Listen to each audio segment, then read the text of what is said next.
যে কারখানায় বাংলার বেকাররা কাজ পেয়েছিল, পশ্চিম বাংলার যুবকরা রক্ত দিয়ে বক্রেশ্বর তাপবিদ্যুৎ কেন্দ্র হয়েছিল, হলদিয়া পেট্রোকেমিক্যাল হয়েছিল, আমাদের উত্তর 24 পরগনা জেলায় সেক্টর 5 তৈরি হয়েছিল।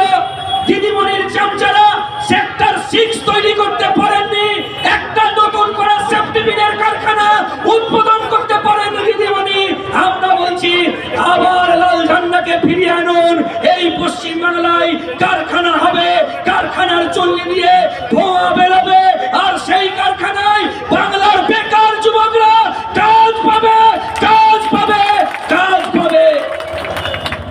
কেমন সরকার গ্রামীণ অর্থনীতি উন্নতি করতে চেয়েছিল, কেন?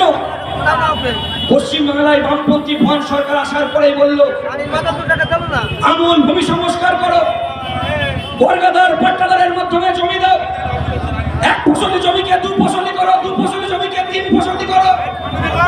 কারণ গ্রামের ছেলেদের হাতে, গ্রামের মানুষের হাতে পয়সা আসলে ছোট ছোট বাজার তৈরি হবে, আর সেই ছোট বাজারে মাল কেনার জন্য বড় বড় বাজার তৈরি হবে, আর সেই বড় বাজারের মালের চাহিদার জন্য বড় বড় কারখানা তৈরি হবে, আর সেই কারখানায় বাংলার বেকাররা কাজ পাবে।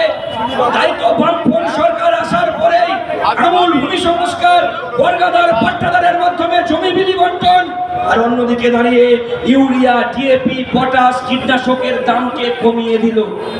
কারণ কৃষি ক্ষেত্রে উন্নয়ন করতে হবে। একটা সময় পশ্চিম বাংলায় জোরদার জমিদারের কাছে গিয়ে হাত পাত্র টাকার জন্য ইন্টারেস্টে জোরদার জমিদাররা বাড়ির কাগজ নিয়ে নিত, জমির দলিল নিয়ে নিত। আজকের সময়ে দাঁড়িয়ে বামপন্থী সরকার যখন গ্রামীণ অর্থনীতির উন্নতি করলো, আর মহাজনী সুদের কারবার থাকতো না। আজকের সময়ে দাঁড়িয়ে তৃণমূল আসার 11 বছর পরেই আবার নতুন করে গ্রামে মহাজনী সুদের কারবার শুরু হলো। এখন